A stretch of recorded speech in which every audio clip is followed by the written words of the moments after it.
Hello, I'm Micks Mowers and Merman, and welcome to my channel. In today's video, a neighbour about 3 doors up, his name is John. He said to me, "Here, you're that Micks Mowers off of YouTube, aren't you?" I went, "What are you talking about, mate?" I said, "Yeah, the van sort of gives it away. Yeah, I'm Micks Mowers and Merman." He said, "I've got a hedge trimmer." He said, "It won't start. It's popping, missing, and mucking about. It just won't even fire. What do you think it can be?" I said, "Well, give it me. I'll have a look at you." So he popped it around the other day, old John, and I think it's his boys. It's made in Germany. I think it's his boys, and he says they used to use it, no problem, and it won't do anything. It just doesn't do anything. So if you've got an HS45, which is one of Stihl's, in my opinion, one of Stihl's best-selling hedge trimmers for both the commercial and the home user market, despite the fact they're not a commercial grade bit of kit, the commercial boys do love them because they're cheap, affordable, good guarantees on them. And they do the job. They're a little bit underbalanced, a little bit vibrating and a bit rattly, but they do the job. They're quite a good seller, I think. I quite like them. I actually use the Husqvarna McCulloch Eco Light one, but I've had loads of HS45s over the years. Don't mind, they're a little bit heavy and they're a bit heavy on the back end as well, but they are what they are. Anyway, my man John, up the road, he said to me, "Micks Mowers, have a look at my boy's edge trimmer, see if I can get it to run. And if you can, I will be as happy as Larry." So that's what we're going to do today. We're going to get this up on the bench, have a look at it, see what it's doing, see what it ain't doing. And by the end of this quick little video, try and get it up and running the best we can. Now, I don't know what's out of it. I've not even tried to start it, but he did say it's missing, popping and banging, which would in some respects lead you to a little bit of a timing issue potentially, but it could just be fuel. So first thing we're going to do is get down and dirty, quick inspection, and then we'll go from there. If this is the first time I'm watching Micks Mowers and Merman, hit the old subscribe button, whack the old bell, set notifications to all. That way you'll be telling time I upload another video. So without further ado, let's get down and dirty. HS45 Stihl hedge trimmer up on the bench. Right, so there it is. HS45 now up on the old bench. I said I've done absolutely nothing to this machine other than carry it from the front of my house to the back of my house. That's all I've done.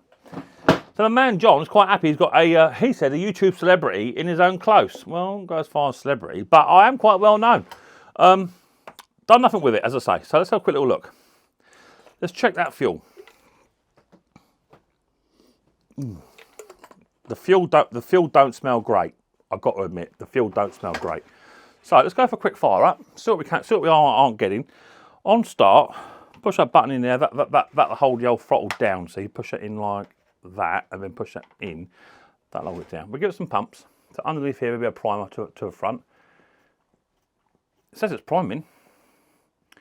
We're going to choke it, which is all the way forward, I think. I mean, all the way forward yet on me. So it already was on choke. So it has been tried. Someone has tried to start it. Okay, right. See what it does. Bang! Hear that backfire?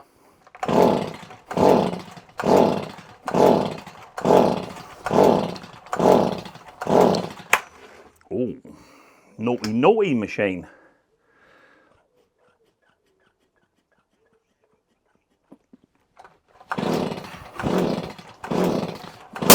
Oh, bang, backfire. So we're getting a massive backfire. So that is leading me to timing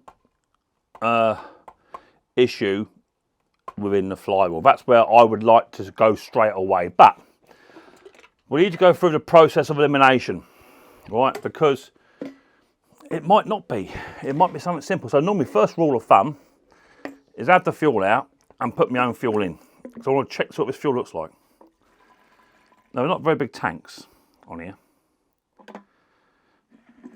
And by taking the fuel out, we can then look at the condition of fuel filter, which looks to be okay. Let me take that out because there seems to be something in there. What's that in there? A sludge. Let's check that fuel. Yeah, look at the fuel. Look, that fuel's just not doing it for me. I don't know about you guys, but that fuel looks like it's been in there since, well, it looks like something my mother-in-law would make. Right, so let me mix up some fresh 50-to-1 fuel. Now, if you're not sure, I mix up about 500 ml of two-stroke fuel at any one time. I don't keep massive quantities of fuel in my store. So what I do, I've got this little tiny app, right? Little tiny app. It's a two-stroke mixing app. I need 50 to 1, 50 to 1, half a litre. Right, I need 10 millimetres of oil. So all I'm going to do, I'm going to get my bottle. I've marked it 500 ml just there as my 500 ml mark. I'm going to fill up 500 ml, put 10 ml of oil in there, give it a good mix. That's my 50 to 1 mix. And then I'm going to put it back in and go from there. But let me mix the fuel up first. I'll put it in before I even put it again. So I'll be back to you in 2 seconds once I've done so. Right, so we've put the brand new petrol in now, mixed at 50 to 1, which is what it requires. And that tank's a bit loose too.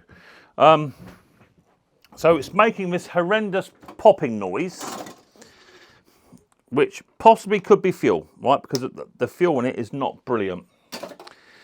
In your bed, Pippi, darling. In your bed. Good girl. So let's turn that back on. In your bed, darling. Get in your bed. Go on, in your bed. Good girl. You'll be in the video later on. But I have my suspicions it's going to be something else, right? Right, let's prime it for a good time. Oh, that's leaking. That's leaking like a sieve up through that tank. What's going on there? What's occurring, baby? That's leaking.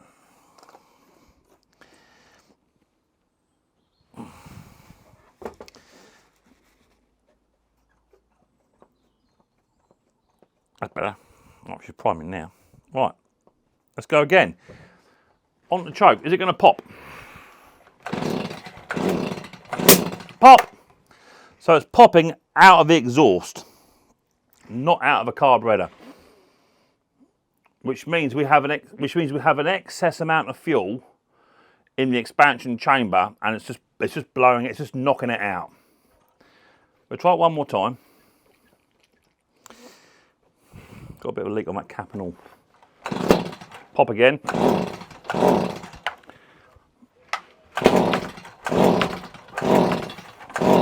So it's not doing anything, as in firing up at all. I think that's now finished priming too. So it wants a little bit of carburetor work as well. That primer bulb is now stuck in.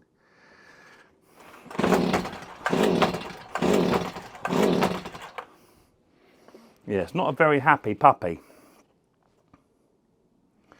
So I would say it wants carburetor work, but also I'm going to go with possible flywheel, possible coil.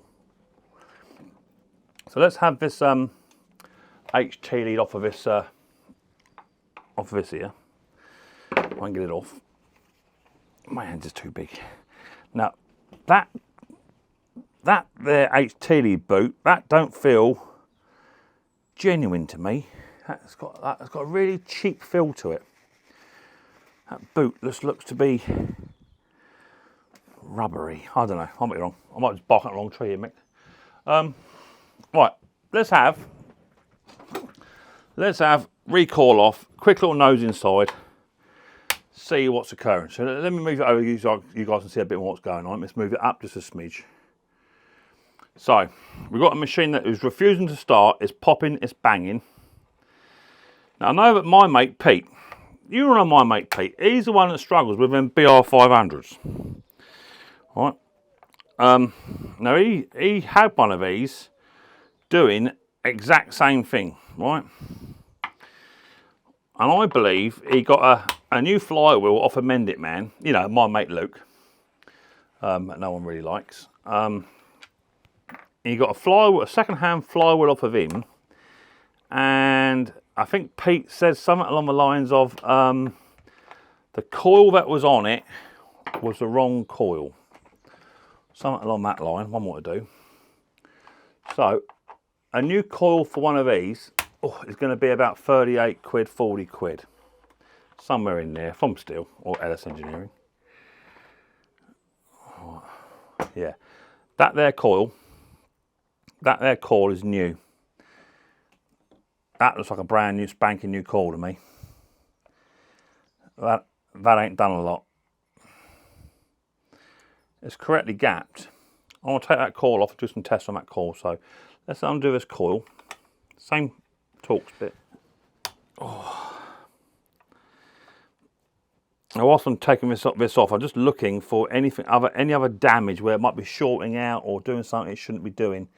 But that coil, for condition of coil against condition of exhaust, it just looks to be quite a new coil. So I need to speak to John and ask him if it's had a new coil recently fitted.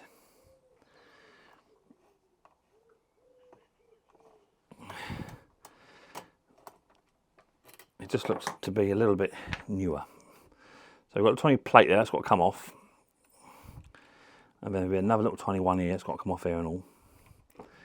And there be our little tiny coil. Right, so we moved a little bit further down the line. I checked the coil. Although the coil is okay, I have tried to start it again and it's still backfiring. So I've not yet had this machine actually running. Now, it is going to be one or two problems.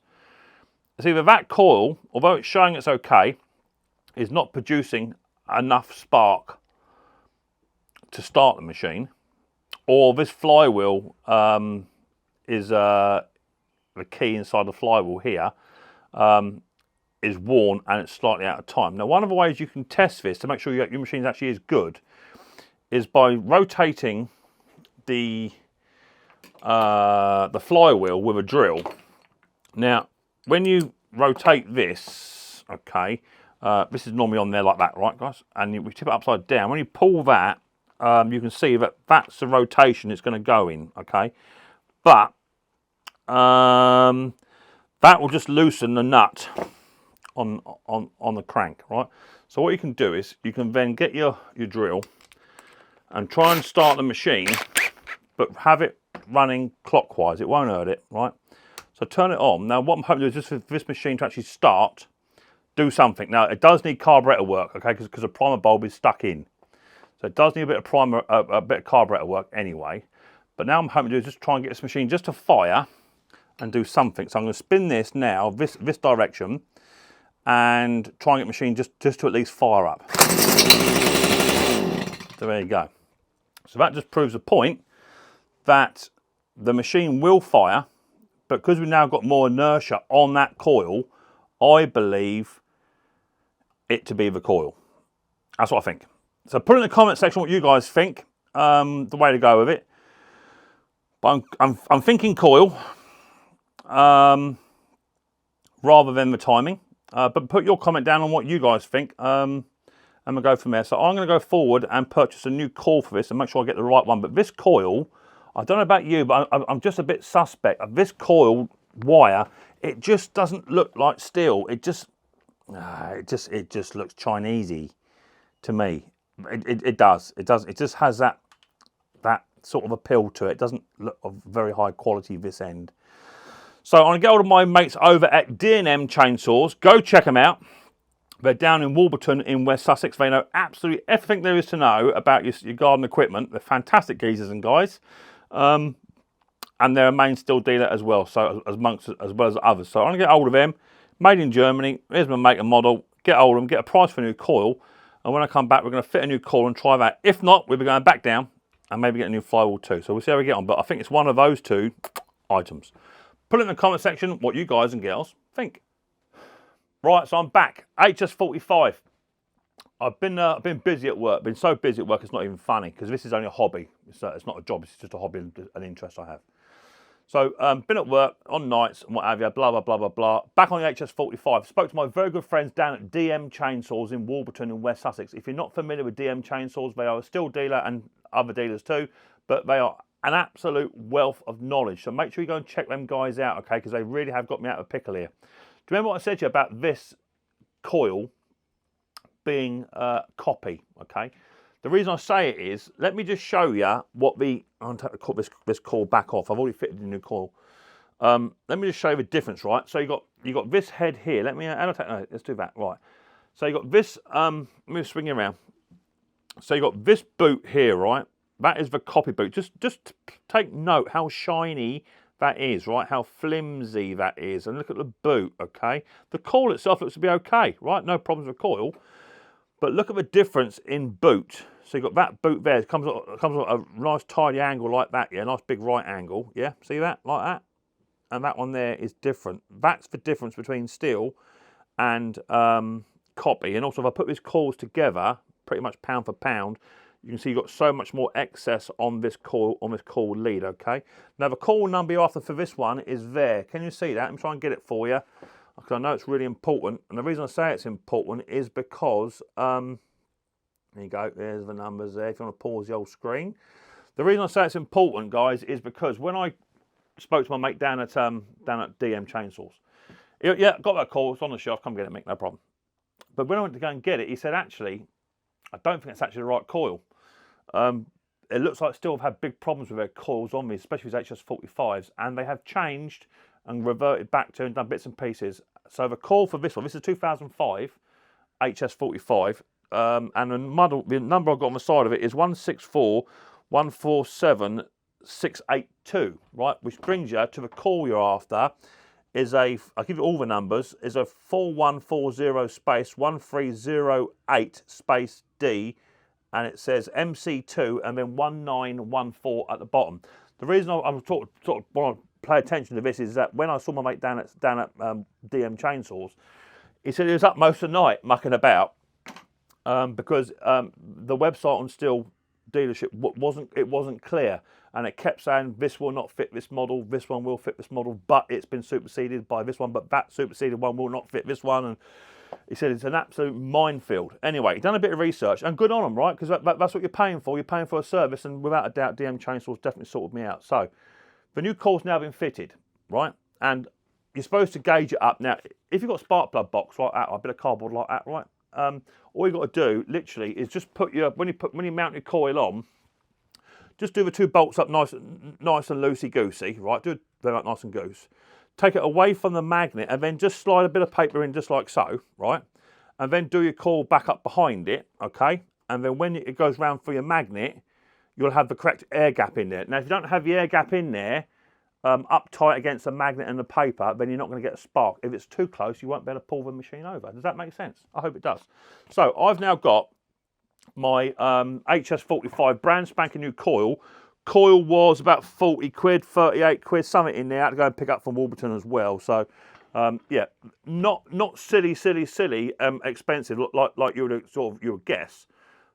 But that just begs the question, right? How much was that coil, that copy one, right? Probably about 20 quid, 14 quid. And it says compatible with HS45. That's great. It ain't, okay? So now, once you've got your coil set on, all your leads back on, all your bolts done, don't over tighten your bolts because they snap. Ask me how I know. So nice and gently on the bolts, don't over tighten them. HT boot can go on now, and it goes on upwards like that. Okay. And now when you're putting your your cover back on, just bear in mind you get like 3 or 4 or 5 bolts, right, with the HS45 to do up, right? And they're different. Some have got really coarse threads, and some have got really fine threads. Just have a look around your machine. Your fine threads will go into anything metallic, which is generally the free on the flywheel. I've actually lost one of my bolts. How embarrassing is that? There it is. They go on the flywheel, right? And the coarse threads, they go into plastic, and they'll go on the front there like that, and on the back there like that. If you try and wind one of the coarse threads into the flywheel ones, you'll have a problem. Ask me how I know. So all you've got to do now is put your pull cord mechanism back on. Just make sure it goes over your spark plug boot. Right, sit it down. It's got to sit down just right. It'll go eventually. Give your pull cord a little bit of a tug. There it goes. Bang. So remember what I said to you. Your fine threads are going to go in the top. All 3 on the top, okay? Because that's where they go. Like that. And then your coarse threads, just wind them in so I don't lose them in case I need to leave the shed for whatever reason. Just wind them in just a smidge. And then your coarser threads, they're going to go in the plastic. So coarse into plastic, fine into metal or alley, or as the Americans say, aluminum, which I don't know why, something. Right, anyway, so we'll wind them down. Now remember, this machine, it was backfiring, it was popping. I even checked the flywheel, took the flywheel off, and the flywheels on these have got like a built-in key, and the keyway looked really worn. However, speaking to my mate Pete, you know Pete, put a comment in the section BR500. Speaking to my mate Pete, right, Pete BR500, that's his nickname. He said, no, the key, Mick, is tiny. I said, yeah, look at this. I sent him a photograph. I went, yeah, that's normal. Okay, cool, no worries, that's fine. So Pete actually had this problem, so I cannot take any praise for this video if it works, right? Any, because I didn't fix it. My mate Pete, and that's what we do in this community we have, is we share the information. So now this HS45 is now all back together. The simple question is, will it actually start and will it still backfire? I'm hoping the backfiring is now gone. And if it has gone, then we're on a winner, right? Because my mate John over at number, I shan't say his number, but my mate John, across the road, I think this is his boys, and he was saying that he uses it quite a bit, but obviously since it's been backfiring for whatever reason, it now don't work. I don't know if John's boy put a copy coil on it. I don't know. I couldn't tell you that, but there's definitely a copy coil on there. It's not genuine. All Stihl coils will have a number printed on it thus. They'll have a number on it, right? So no numbers means it comes from Wuhan, and we all know what else come out of Wuhan, don't we? Yeah, baby. So let's choke it. Let's prime it. Let's turn that on. So hopefully, with the help from DM Chainsaws, giving me the right call, and help from my very good friend BR500 Pete, hopefully this machine will now jump into life, hopefully run. I think there might be a bit of carburetor work here, but we'll see. But more importantly, it won't backfire like it was before. Let's find out. Live fire up. Oh, oh, oh, oh.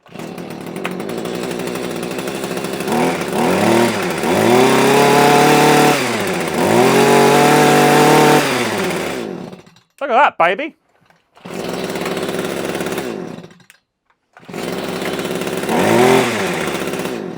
No more popping, no more banging. Absolutely brilliant. My mate Pete, BR500 Pete, he had the very, very same problem, and that's exactly what we do here on this small engine community, is we help each other out. I've got a problem with this machine. What do you reckon, guys? It's doing my head in, and we'll help each other out and share information. And what I've then done, because Pete don't do a lot of videos, in fact, he did videos a very long time ago, but not for repair process stuff. I then have taken Pete's information, put it into a video for you girls and guys to go out and repair your own bit of kit, step-by-step guide. So don't thank me, thank Pete. Really, really simple. Happy with that. So my mate John can now have his hedge trimmer back all up and running, no more backfiring, and in future, don't put a copy coil on it unless you know it is actually the right coil for it. Don't accept the word compatible. If this is your first time for watching Micks Mowers and Man, hit the old subscribe button or whack the old bell. Set notifications to all. That way you'll be told next time I upload a video. I look forward to seeing you guys and girls much more important. I'm going to do that bit again, but I'm going to leave it in just because I messed up. That's what happens. Anyway, catch you guys and girls later. Take it easy.